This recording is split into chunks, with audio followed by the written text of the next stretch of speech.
Itu berhenti mana? Mana yang tu berhenti? Ada tak?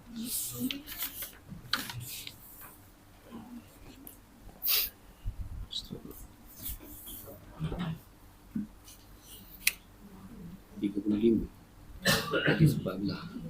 Ya, 14. Ni.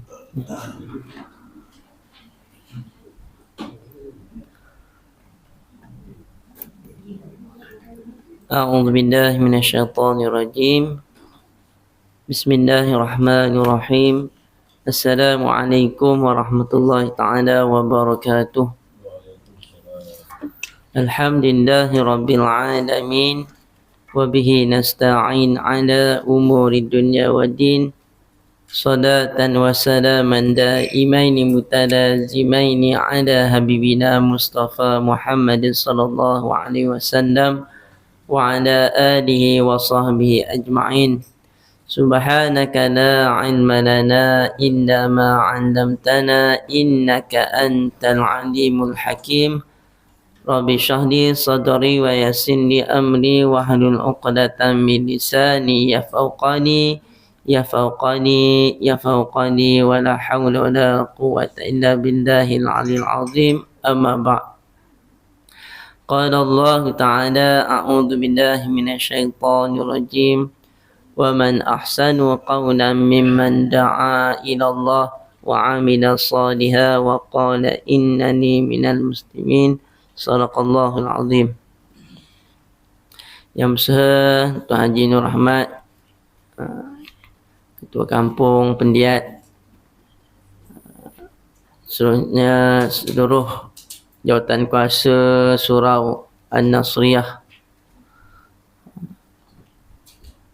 seluruhnya tuan-tuan, puan-puan, ibu-ibu, ayah, sahabat-sahabat, adik-adik dan seluruh hadirin hadirat yang dirahmati lagi dikasihi oleh Allah Subhanahu Wa Taala.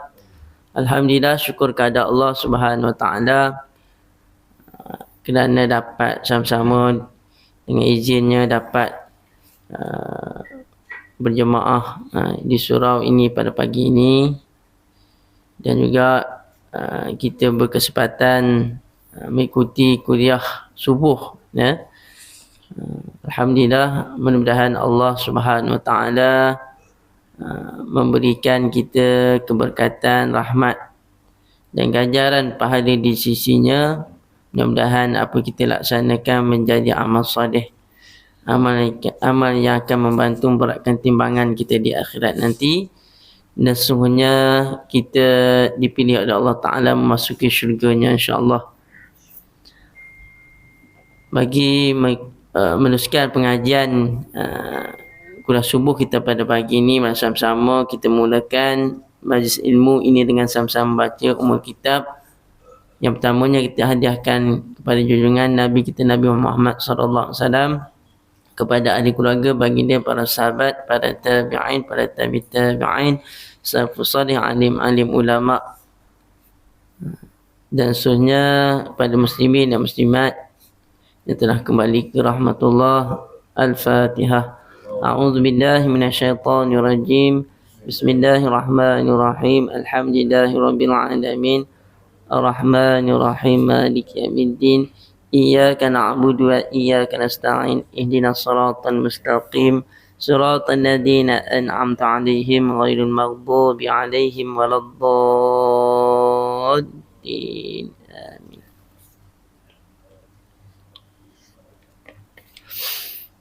Qala musannif rahimahullah ta'ala wa nafa'ana anhu min ulumi fi darain. Amin. Riyadhus Shalihin min kalami Sayyidil Mursalin, Syekh Islam Muhyiddin Abi Zakaria Yahya bin Syarf An-Nawawi. Hadis yang ke-14 ya, dalam bab taubat ya. Masih lagi dalam bab taubat.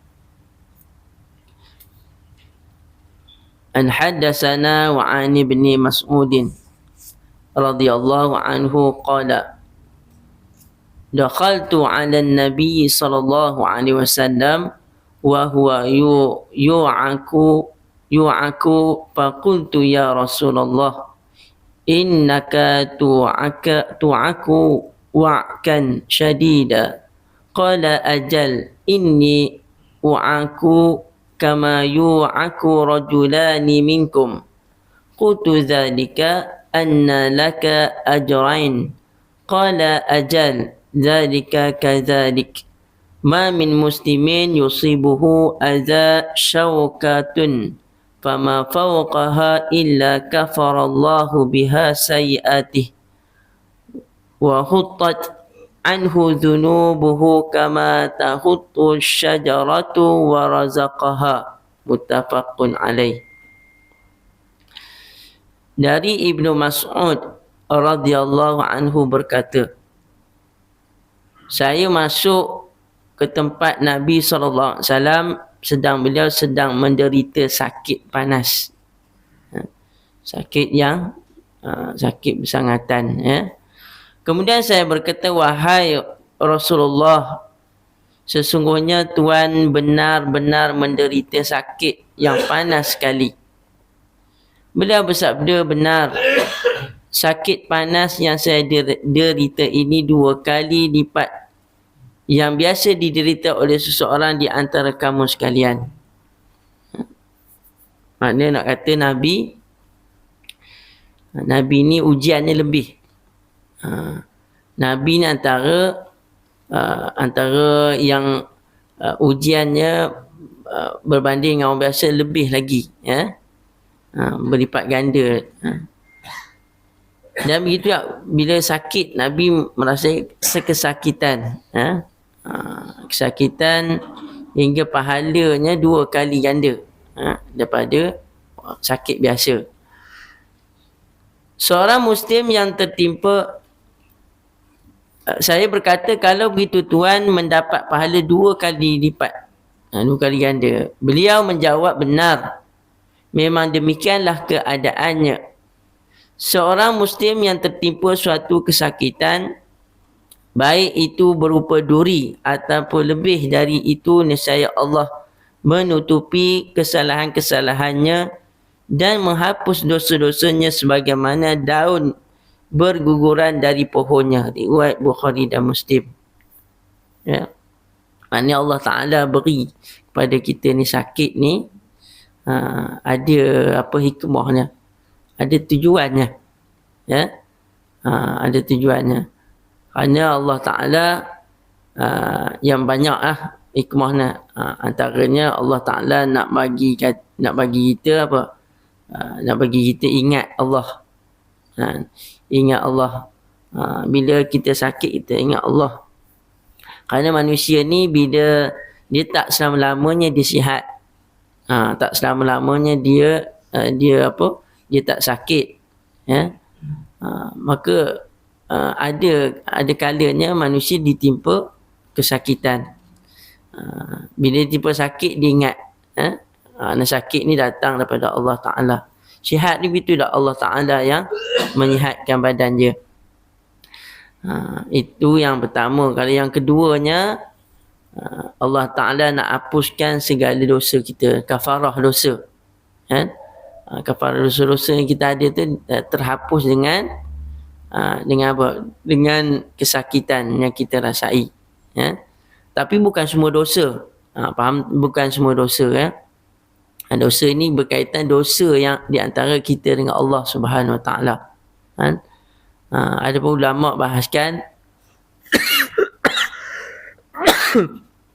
dosa yang dilakukan dengan sama manusia, maka kena diselesaikan dengan manusia. Ni dosa kita dengan Allah Subhanahu Wa Taala. Dan kita tak tahu dosa kita mana. Tapi bila penghapus dosa kita, nescaya sakit tu memberi satu juga kebaikan juga kepada manusia. Ada orang tak suka sakit. Ada orang tak suka sakit. Susah nak bergerak. Susah nak buat apa. Dia tak suka sakit. Tapi kita diajar oleh Islam, oleh agama kita supaya bila kita ditimpa sakit, maka kita redha dengan ketentuan Allah Subhanahu Wa Taala. Kan itulah yang sebaik-baiknya. Daripada kita apa? Kita merampuh. Kan?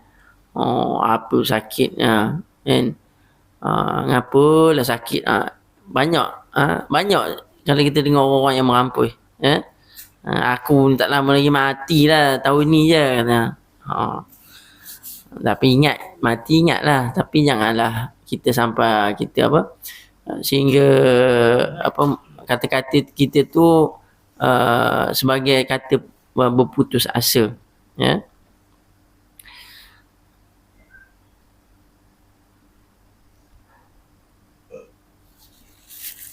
Jadi disebut tadi manusia yang paling berat ujian iaitu para nabi dan para rasul. Ya. Jangan apa orang menganggap tak apalah nabi kan. Nabi boleh lah kan, maksum, kekasih Allah. Tapi walaupun kasih Allah tapi ujian berat, terlalu berat. Ya. Hadis yang ke-15. An hadatsana wa an Abi Hurairah radhiyallahu anhu qala Rasulullah sallallahu alaihi wasallam man yuridillahu bi khairan yusibu min, rawahul Bukhari. Dari Abu Hurairah radhiyallahu anhu berkata Rasulullah SAW bersabda, barang siapa yang dikehendaki oleh Allah menjadi orang baik, maka ditimpa musibah ujian kepadanya. Riwayat Bukhari. Ya. Sebenarnya Allah berikan musibah kesakitan itu tanda Allah Subhanahu Wa Taala sayang kepada hamba-Nya. Ya. Maknanya makin berat ujian, makin itulah Allah Taala ingat kita. Ya.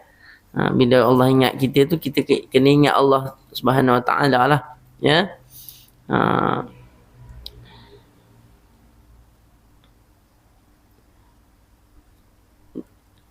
Jadi apabila kita ditimpa musibah, kita ingat, kita sebut inna lillahi wa inna ilaihi raji'un. Itu diajarkan kepada kita untuk kita sebut. Ya. Ataupun sebut Allah, ingat Allah. Ya. Mudah-mudahan kesakitan itu memberi kafarah segala dosa-dosa. Yang ke-16, wa an Anas radhiyallahu anhu qala Rasulullah sallallahu alaihi wasallam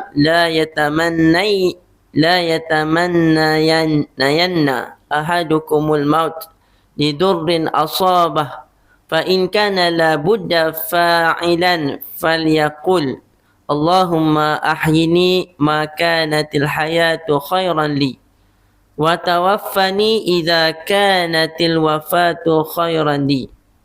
Jadi Anas radhiyallahu anhu berkata, Rasulullah sallallahu alaihi wasallam bersabda, janganlah salah seorang di antara kamu sekalian menginginkan mati. Menginginkan mati kerana ia tertimpa kesulitan. Seandainya ia terpaksa harus berbuat seperti itu, maka ucapkanlah. Kalau dah tak tahan sangat, tak tahan sangat ujian, kesulitan, kesusahan, maka ucaplah doa ni. Bacalah doa ni. Doa tadi, Allahumma ahyini maka natil hayatu khairan li wa tawaffani idza kanatil wafatu khairan li.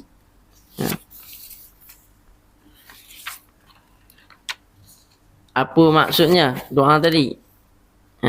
Wahai Allah, langsungkanlah hidup saya ini bila hidup itu lebih baik bagi saya, dan matikanlah saya bila mati itu lebih baik bagi saya.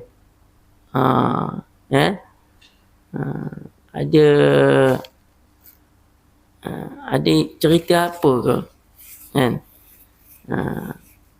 yang didoakan apa, yang maknya doa supaya anak dia elok mati.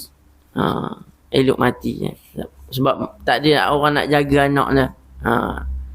Elok didoakan supaya Allah Ta'ala cabut nyawa anak. Itu tak boleh lah. Tak boleh, tak kena lah. Dan banyak juga orang yang berkeadaan kesempitan didoa, ya Allah Ta'ala, aku tarik nyawa anak aku. Siapa nak jaga dia lepas ni? Ataupun ya Allah tahu, ya Allah, ya Tuhan, cabutlah nyawa aku cepat, kan? Aku tak sanggup nak hidup kat dunia. Jadi lebih elok baca doa sebagaimana doa yang diajarkan oleh Nabi ni, ya. Kalau sekiranya wahai Allah, sekiranya hidup saya ini, bila hidup ni lebih baik bagi saya, maka matikanlah, maka hidupkanlah, kalau mati tu lebih baik bagi saya, maka matikanlah.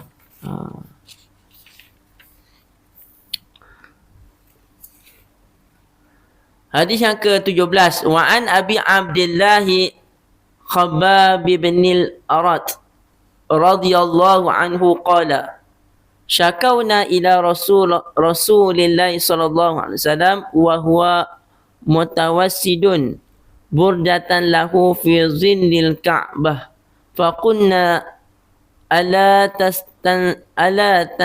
tastansiruna tansiru lana ala tad'u lana faqala qad kana man qablakum yu'khadul rajulu fayuhfaru lahu fil ard fayuj'alu fiha thumma yu'ta biminshar fayudha'u ala ra'sih fayuj'alu nisfaini wa yumshatu bi amshatil hadid maduna lahmih wa azmih ma yasudduhu zalika an dinih wallahi la yutimmanna Allahu hadzal amr hatta yasiran rakib min Sana'a ila hadaral maut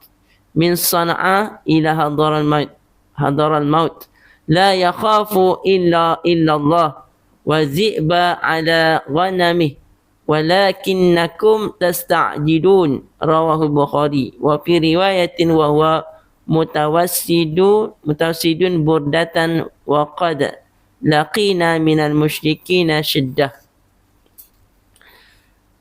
Dari Abu Abdullah Khabbab bin Arat radhiyallahu anhu berkata, kami mengadu kepada Rasulullah sallallahu alaihi wasallam. Dia mengadu kepada Nabi, sedangkan beliau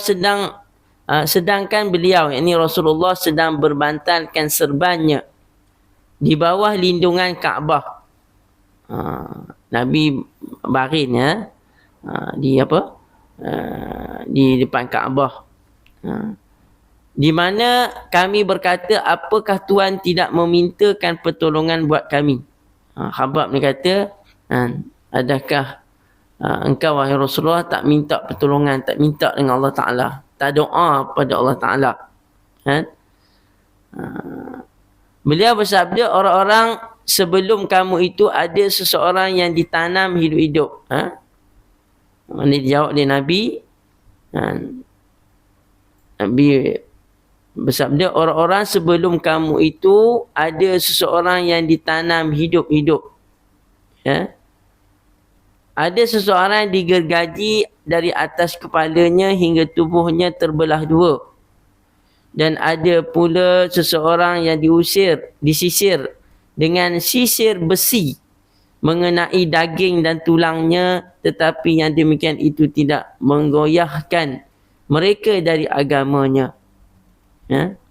Ini Khabbab ni dia seolah macam dia nak menyanggah Nabi lah. Adakah kamu tak berdoa minta pada Allah Ta'ala supaya kita dari keadaan disiksa ni? Ini zaman permulaan Islam. Ramai di kalangan sahabat yang disiksa, ada juga yang terbunuh. Antara yang disiksa itu Khabbab. Mengadu pada Nabi SAW. Jadi Nabi kata orang terdahulu ni lebih teruk lagi disiksa.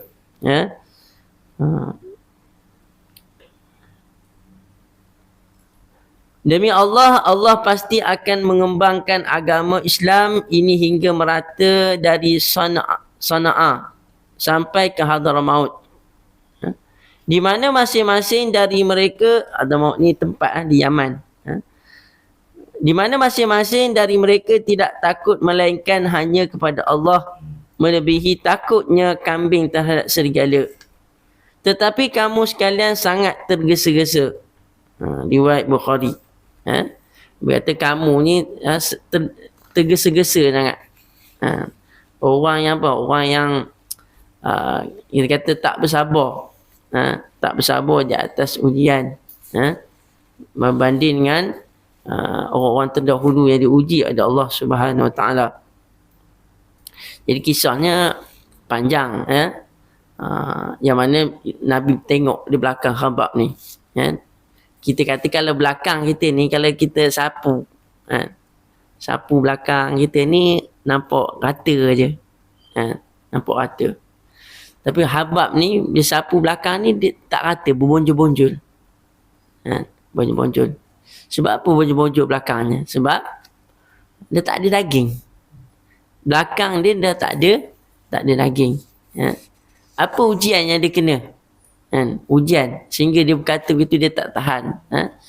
Sehingga bukanlah dia tak tahan, maknanya dia meluahkan perasaan pada Nabi.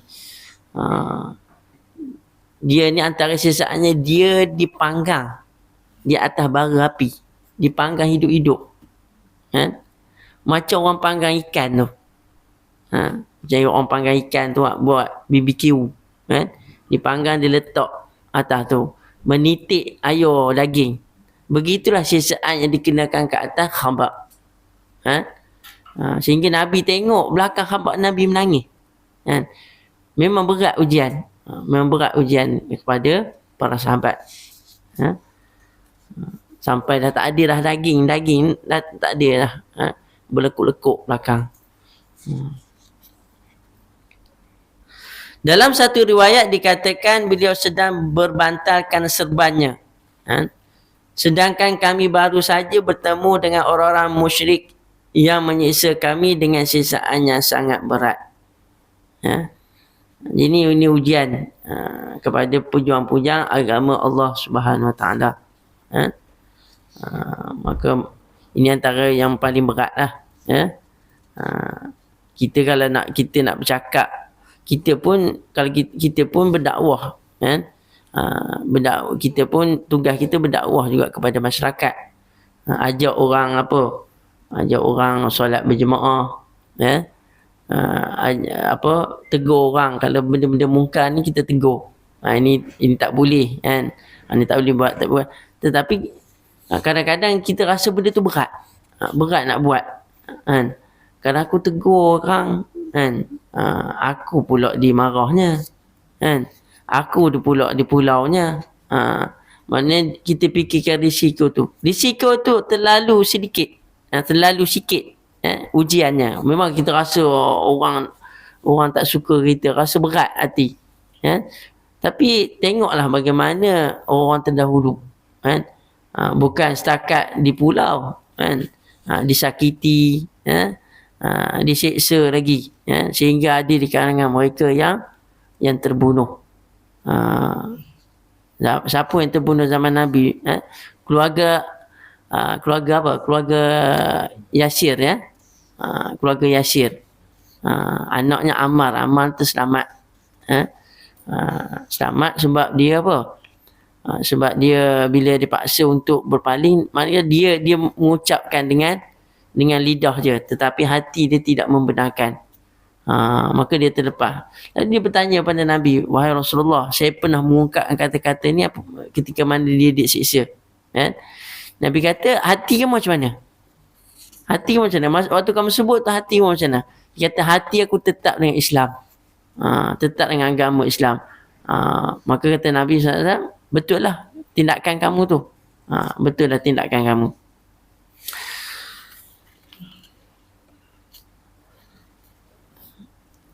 Kemudian hadis yang ke-18.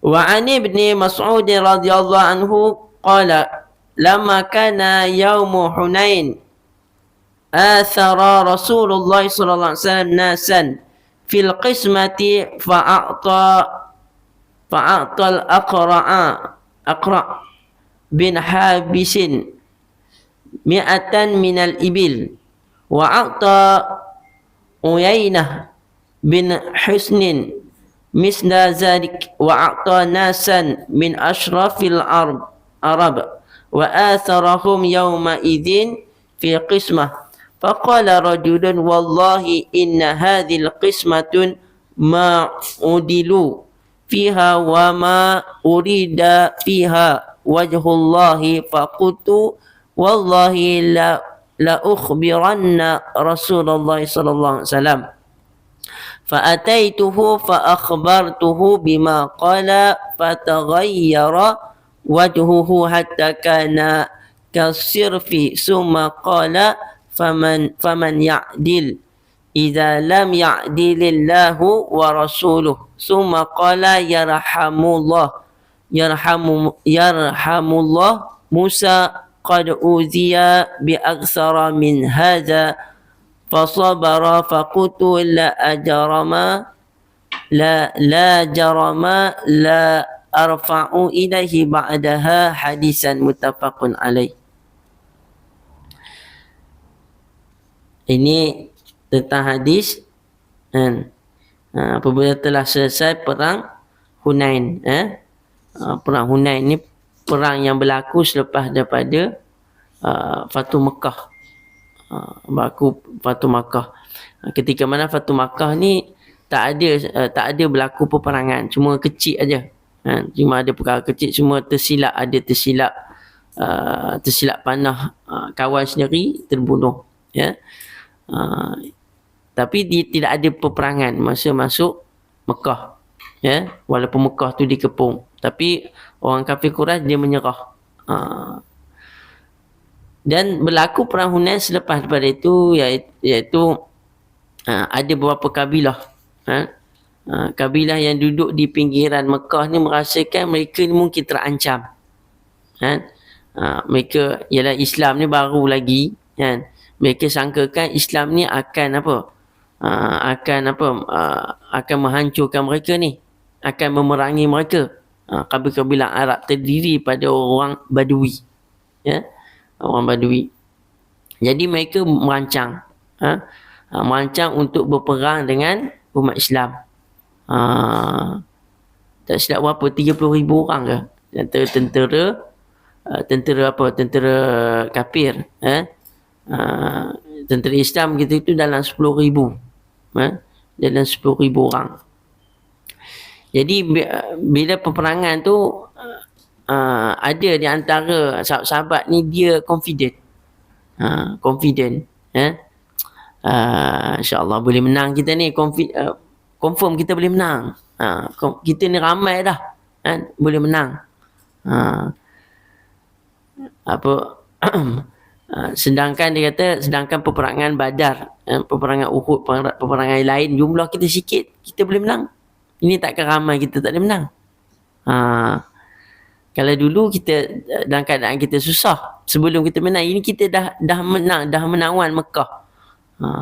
Dengan kata-kata itu Allah Subhanahu Wa Taala menguji tentera Islam. Peperangan berlaku di Hunain, di suatu lembah, lembah yang berdekatan dengan Taif, berdekatan Taif, ya. Jadi bila berlaku perang ni kucar kacir, tentera Islam ni kucar kacir, hampir-hampir kalah. Hampir-hampir kalah. Dan Allah Ta'ala menurunkan ayat, menegur umat Islam di atas sikap mereka, kata-kata mereka yang angkuh. Dia tak meletakkan kemenangan itu merupakan anugerah daripada Allah SWT. Tak meletakkan tawakal mereka kepada Allah Ta'ala. Mereka meletakkan, kita jumlah ramai, kita ni lengkap bersenjata, kita boleh menang. Bukan itu semata-mata. Kalau itu semata-mata, hari ini Allah Ta'ala tunjuk Israel. Israel Allah Ta'ala tunjuk hari ini, dikatakan negara yang kedua yang tercanggih, kedua ketiga lah tercanggih dengan teknologinya, teknologi ketenteraan, tapi boleh kalah dengan pejuang Hamas. Yang ada pejuang Hamas yang ada RPG kan. Lepas tu apa, anti pesawat tak ada pun alatan-alatan canggih, apa terbang pun tak ada kan, guna payung terjun je. Kemudian kapal laut, apatah lagi kapal laut dan sebagainya tak ada. Tapi Israel boleh kiranya ramai yang mati tentera dia, ya. Bukan dia saja tapi dibantu oleh rakan-rakan sekutu dia, kerana rakan sekutunya pun dah cabut lari. Sebab apa? Banyak jumlah kematian meningkat. Daripada kalangan tentera banyak mati, ya. Antara 8 hingga ke 10,000 tenteranya banyak mati, ya. Berbanding dengan tentera Hamas. Belum lagi yang tank yang ketekebal yang kena letup, yang meletup kena bom melambat-lambat. Ini Allah Ta'ala tunjuk kan. Bukan kemenangan itu, kejayaan itu bukan bergantung kepada usaha manusia semata-mata, ya. Usaha manusia ni sebagai ikhtiar, tetapi anugerah kemenangan itu merupakan pemberian daripada Allah Subhanahu Wa Ta'ala.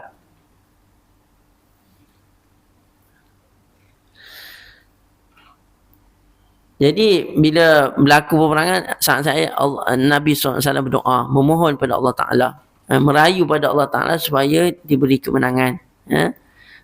Dengan doa Nabi SAW, Allah Ta'ala memakbulkan, ya, diberi kemenangan kepada umat Islam. Dia punya maksud dia. Dari Ibnu Mas'ud radhiyallahu anhu berkata, setelah selesai perang Hunain, Rasulullah SAW mendahulukan orang-orang yang terkemuka di dalam membahagi rampasan perang, rampasan harta perang, di mana beliau memberikan 100 unta kepada Al-Aqra. Beliau memberikan 100 unta kepada Uyainah bin Hish dan beberapa pemuka bangsa Arab yang didahulukan oleh beliau di dalam pembahagian rampasan harta perang pada hari itu. Harta rampasan perang dengan jalan perang dinamakan sebagai ghanimah, harta ghanimah, ya. Kalau bukan jalan perang, tak terjadi perang. Mana musuh ditawan menyerah kalah, tak terjadi perang, mana dinamakan sebagai harta fight, ya. Kemudian ada seorang laki-laki berkata, demi Allah, sesungguhnya pembahagian rampasan perang ini tidak adil dan nampaknya tidak semata-mata kerana Allah. Ada orang mempertikaikan, ada sahabat yang mempertikaikan. Maka saya berkata, demi Allah, saya benar-benar akan menyampaikan hal ini kepada Rasulullah SAW. Siapa? Ibnu Mas'ud, ya. Disampaikan kepada Nabi SAW. Ada lelaki yang tak bersetuju dengan pembahagiannya, dia kata tidak adil, ya. Kemudian saya datang kepada beliau dan menceritakan apa yang dikatakan oleh laki-laki tadi. Tiba-tiba berubahlah wajah beliau, ini Rasulullah, ya, bagaikan kesumber yang merah. Kemudian bersabda, siapakah yang adil bila Allah dan Rasulnya dianggap tidak adil?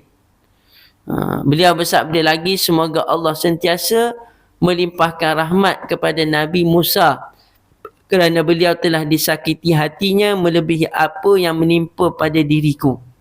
Tetapi beliau tetap sabar. Saya berkata, tidak jadi apa. Saya tidak menyampaikan berita semacam itu lagi kepada beliau sesudah peristiwa itu. Riwayat Bukhari dan Muslim, ya.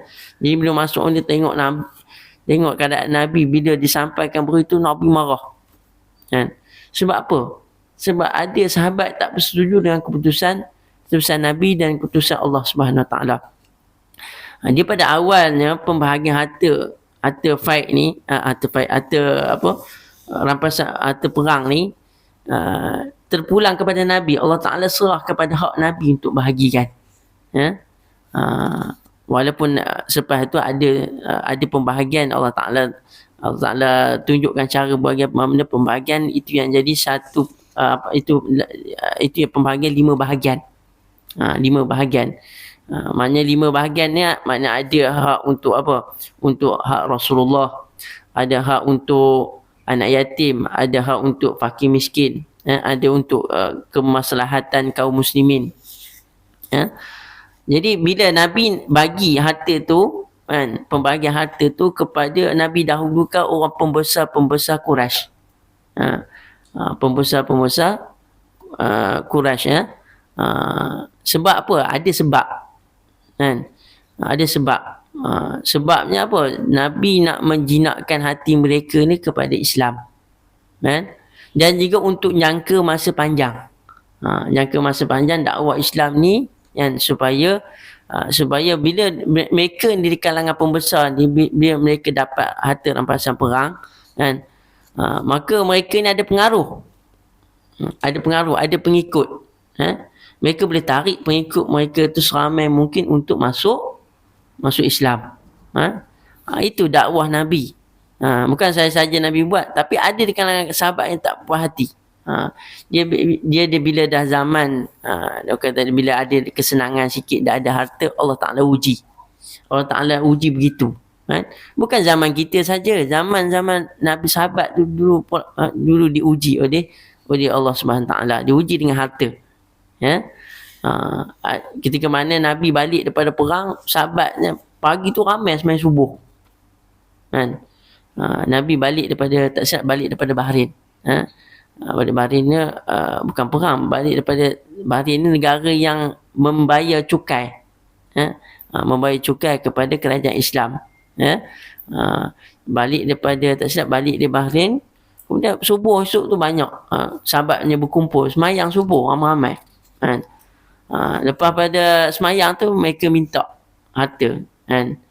Nabi kata aku boleh bagi, tak ada masalah, aku boleh bagi harta, tapi kena ingat kan, suatu hari aku takut kamu ni bukan diuji oleh Allah Subhanahu Wa Taala dengan kesusahan yang aku takut, tetapi aku takut kamu diuji dengan harta yang mana kamu akan lupa kan. Dan inilah yang takut kan, bukan ujian yang takut. Kita takut ujian kesusahan, susah tu kita boleh mengatasi, tapi kita takut kita tak boleh mengatasi ujian kesenangan harta benda ya. Jadi ada sahabat yang bertikadkan Nabi dan Allah tu tidak adil kan. Kalau cakap itu mengapa cakap begitu kan? Sebab kata-kata gitu boleh membawa kepada kufur kan. Kufur. Apa yang dikata oleh Nabi SAW keluar daripada mulut Nabi merupakan wahyu juga daripada Allah Subhanahu Wa Taala. Bila sahabat kata begitu, Nabi marah kan. Kenapa kata Allah dan Nabi ni tidak adil? Siapa lagi lebih adil selain pada Allah dan Rasul? Dan Nabi sebut Nabi Musa AS kan? Nabi Musa AS lebih disakiti daripada aku kan? Nabi Musa AS merupakan Nabi yang ulul azmi juga ya? Yang banyak menerima ujian daripada Allah SWT kan? Selesai daripada, ini salah satu daripada contohlah ya? Selesai daripada lari daripada tentera Fir'aun, selamatkan dia punya kaum dia kan? Apabila telah menyeberang Laut Merah kan, sampai di Palestin kan, sampai sana Allah Ta'ala datangkan perintah supaya mereka ni memerangi puak Jabarin kan, ataupun Jabarut, orang kita kata pemberontak yang berada di Palestin. Jadi bila Allah Ta'ala perintahkan kan, Nabi Musa ni hantar beberapa orang pengintip sebelum nak perang ni, kena hantar pengintip nak tahu macam mana kekuatan musuh. Hantar-hantar ke sana kan, tak kaji apa pun, tengok tak boleh kita ni, tak boleh perang kan. Balik bagi tahu Nabi Musa, kita tak boleh kalah kita ni kan. Sedangkan Allah Ta'ala perintahkan pergi perang, tapi mereka tak nak, mereka tak mahu kan. Udahlah dia selamatkan daripada Fir'aun, buat masalah lagi kan. Ni kaum Nabi Musa AS kan. Dan Nabi Musa diuji oleh kaum dia dan juga oleh musuh-musuh dia.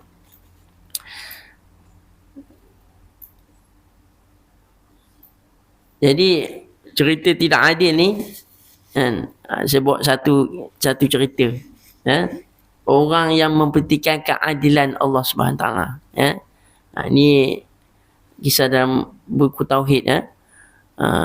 Ada seorang tu dia tidur, dia baring lah, dia baring, guling baring di bawah pokok berangan. Pokok berangan. Lalu dia memikirkan, pokok berangan besar pokoknya, tapi buah ni kecil. Kita buah ni kecil, kan? Pokok dia besar, bukan main besar lagi. Sebab dia duduk kat bawah tu, dia dapat teduh. Dia kata, pokok labu buah besar katanya. Buah besar tapi pokok dia kecil, renik. Kan? Dia mempertikaikan Allah ni tak adil. Allah ni tak adil, dia kata. Kan? Dia mereka-reka begitulah. Mereka-reka. Ni syaitan biasalah, macam-macam masuk dalam kepalanya. Sampai dia fikir begitu. Tiba-tiba dia terlelap, dia tidur. Jatuhlah buah berangan, timpa muka dia. Aduh, sakit. Kan? Lalu dia berfikir, nasib baik buah berangan. Kalau tak buah labu timpa aku, mati aku. Kan? Lepas tu dia fikir, adil Allah Ta'ala. Kan? Adil Allah Ta'ala. Cipta buah labu, kan? Cerita tahu kenapa pokok labu tak besar. Kalau pokok labu besar macam pokok berangan ni, kata jatuh buah labu timpa aku, mati dah aku. Kan? Tapi Allah Ta'ala ciptakan buah berangan yang mana adilnya manusia boleh berteduh di bawah tu. Kan? Manusia boleh berteduh di bawah tu, dan buah dia tu kalau kena pun dia tidak sampai mati. Sakit je. Lalu dia Allah Ta'ala beri jawapan kepada dia yang mengatakan Allah Ta'ala itu tidak adil. Sebenarnya apa yang Allah Ta'ala buat, keputusan, hukum Allah Ta'ala semuanya adil bagi manusia. Bukan untuk orang Islam je, tapi untuk seluruhnya. Seluruh manusia.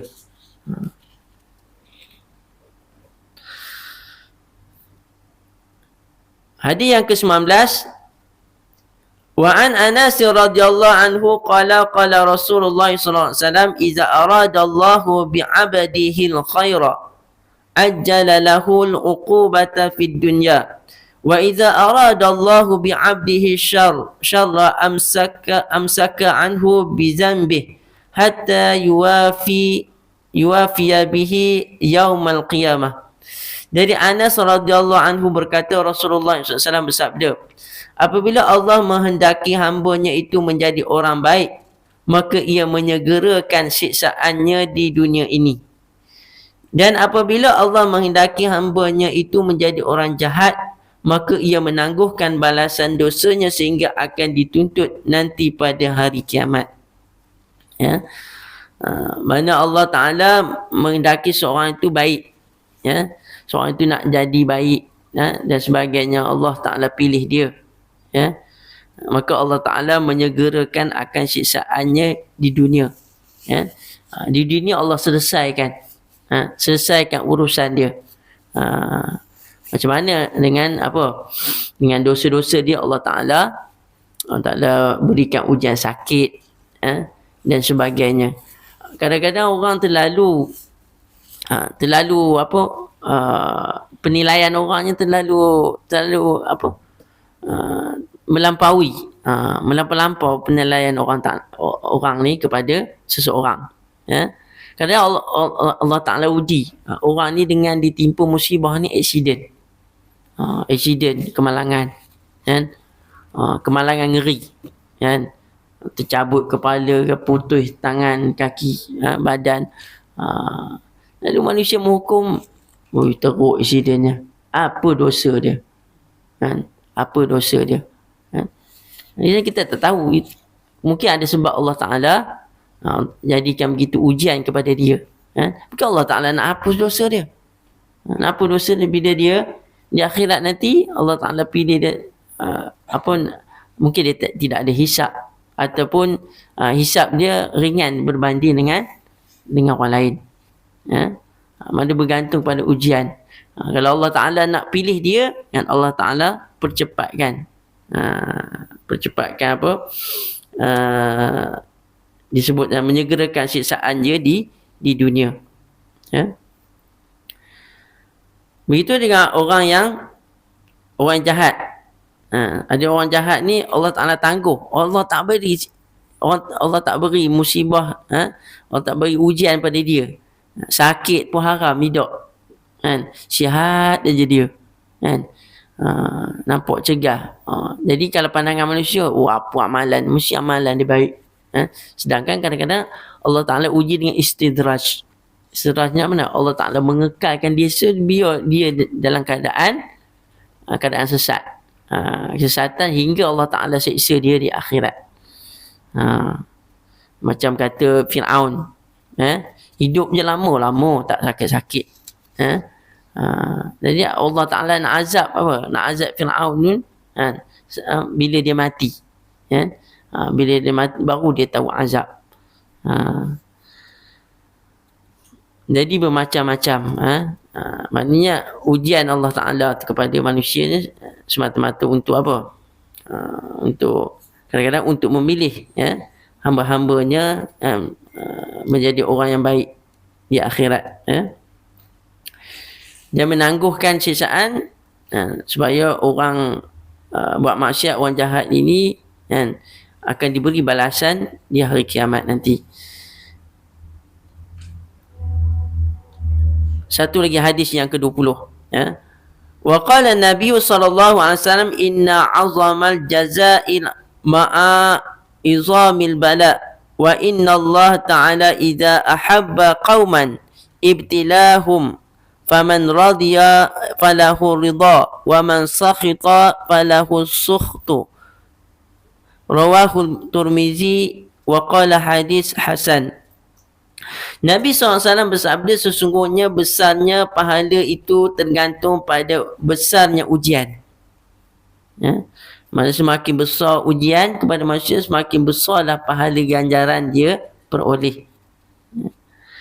Dan sesungguhnya apabila Allah Ta'ala mencintai sesuatu bangsa, maka Allah menguji mereka. Allah Ta'ala mencintai sesuatu bangsa, maka Allah Ta'ala menguji mereka. Barang siapa yang redha, maka Allah akan meredainya. Dan barang siapa yang murka pada Allah akan memukainya. Riwayat At-Tirmizi. Jadi kita sebagai hamba redha je lah. Redha segala ujian daripada Allah Subhanahu Wa Taala. Itu yang lebih baik. Dan bersabar. Bersabar ni dia dapat menyelesaikan sebahagian daripada masalah. Memang orang kata sabar, senanglah cakap sabar.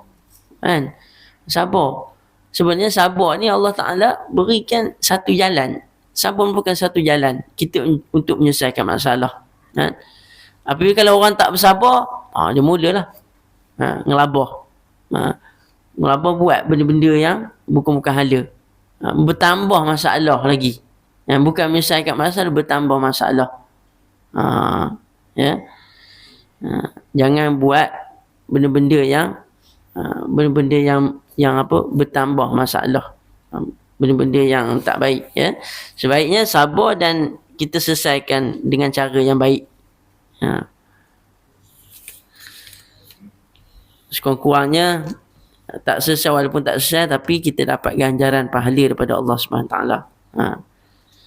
Itu kebaikan dia. Wallahu ta'ala alam. Sekadar ni untuk pada pagi ni. InsyaAllah akan nak masuk hadis surnya panjang. InsyaAllah kita baca pada hari lain.